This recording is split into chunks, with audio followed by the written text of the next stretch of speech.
رحمت اللہ علیہ نے لکھا ہے کہ خواجہ قطب الدین کا جنازہ پڑھنے کے لیے جو مجمع آیا ہوا تھا اس میں کم سے کم 15,000 محدث تھے، 50,000 قاری تھے، 80,000 ناظر قرآن پڑھنے والے تھے۔ ریل، موٹر، کار، ہوائی جہاز کچھ نہیں تھا، اتنی دنیا جنازہ پڑھنے آئی تھی۔ جب وصیت نامہ کھولا گیا، توجہ کرنا، بس یہ بات لکھ کر اگر آج آپ لے گئے تو انشاءاللہ میرا وعظ کامیاب ہو جائے گا، جلسہ کامیاب ہو جائے گا۔ وصیت نامہ کھولا، اس میں لکھا ہوا تھا میری نماز جنازہ وہ آدمی پڑھائے، میری نماز جنازہ وہ آدمی پڑھائے جس میں 3 شرطیں پائی جائیں۔ میری نماز جنازہ وہ آدمی پڑھائے جس میں 3 شرطیں پائی جائیں۔ پہلی شرط یہ ہے ساری زندگی میں، ساری جوانی میں آج تک ایک دل بھی اس کی جماعت کی نماز تو کیا تکبیر اولا بھی فوت نہ ہوئی ہو۔ ایسا آدمی میرا جنازہ پڑھائے جس نے جب سے ہوش و حواس سنبھالا ساری زندگی میں اس کی نماز نہیں، جماعت نہ گئی۔ پہلی شرط تو یہ، اور دوسری شرط یہ ہے میری نماز جنازہ وہ آدمی پڑھائے جس کی ساری زندگی میں کبھی تہجد کی نماز قضا نہ ہوئی ہو۔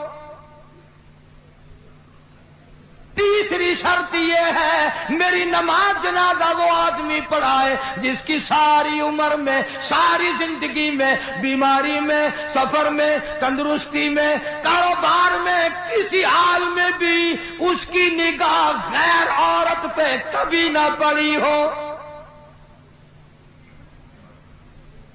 غیر محرم عورت پہ اس کی کبھی نہ نظر پڑی۔ اب یہ تینوں شرطیں بڑی سخت، وصیت نامہ پڑھ کر سنا دیا گیا، کوئی آگے آنے کو تیار نہ ہوا، نہ محدثین میں سے، نہ مفتیوں میں سے، نہ قاریوں میں سے، نہ عالموں میں سے، نہ حافظوں میں سے، کوئی آگے آنے کو تیار نہیں۔ کیوں؟ سب کو یاد تھا بھی جماعت بھی کبھی نہ کبھی نکل جاتی ہے، تہجد بھی رہ جاتی ہے، اور دوستو سچائی کا زمانہ تھا اس لیے کوئی آگے نہ آیا۔ اگر آج کوئی یہ وصیت نامہ لکھ کر رکھے گا انشاءاللہ بغیر جنازے کے تشریف لے جانا پڑے گا۔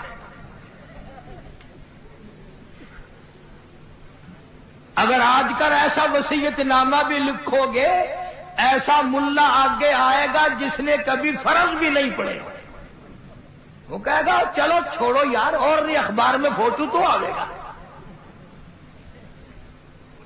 تینوں شرطیں بڑی سخت، خواجہ قطب الدین بختیار کاکی رحمت اللہ علیہ کی لکھی ہوئی شرطیں۔ صبح سے لے کر شام ہو گئی، عصر کا وقت آ گیا، جنازہ رکھا ہوا ہے، خلقت خدا کی آئی ہوئی ہے، نہ کسی میں یہ شرطیں پائی جائیں، نہ کوئی جنازہ پڑھائے۔ عصر کی نماز کا وقت جب قریب آیا، ایک آدمی صف میں سے نکل کر آگے آیا، جنازے کے قریب آیا اور منہ سے کپڑا اٹھا کے کہنے لگا او خواجہ تجھے کیا ملا، تجھے کیا فائدہ پہنچا، تجھے کیا چیز حاصل ہوئی، جاتے جاتے میرا پردہ کیوں کھول گیا؟ آج تک میرے رب کے سوا، تیرے سوا کوئی نہیں جانتا میں کیسا ہوں، آج تو نے میرا راز کھول دیا، میں سمجھتا ہوں کس کو لکھ کے گئے ہو، کس سے جنازہ پڑھوانا چاہتے ہو، مجھے پتا چل گیا تھا پر میں اپنے آپ کو چھپانا چاہتا تھا۔ او خواجہ مجھے دنیا میں کیوں ذلیل کر دیا؟ اب دو باتیں ہیں، اگر میں اپنا راز بچاؤں تیرا جنازہ پڑھانے والا کوئی نہیں، اور اگر تیرا جنازہ پڑھاؤں میرا راز نہیں بچتا۔ کون ہے آج میرا پردہ بچائے؟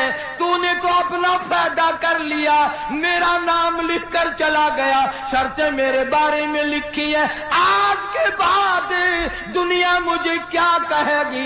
ابھی موت نہ جانے کتنا دور ہے، اگر اس کے خلاف ہو گیا میں کالی کملی والے کو کیا منہ دکھاؤں گا؟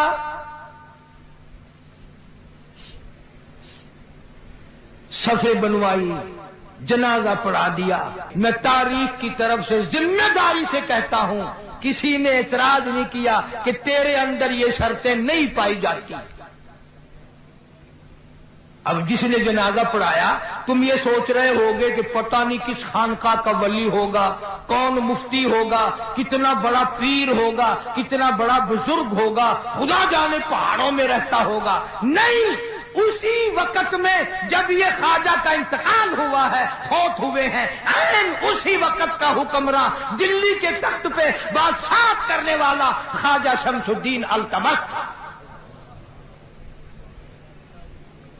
کبھی بادشاہ ایسے ہوا کرتے تھے کہ ان کی جماعت کی نماز نہ جاتی تھی، کبھی تہجد کا دانی ہوتی تھی، کبھی غیر عورت پہ اس کی نگاہ نہیں پڑتی تھی۔ آج غریبوں، مزدوروں اور ملازموں، تم سارا دن بدنیتی سے 100 عورتوں کو تاڑتے ہو، اور مرتے وقت تمہیں کیا ملے گا؟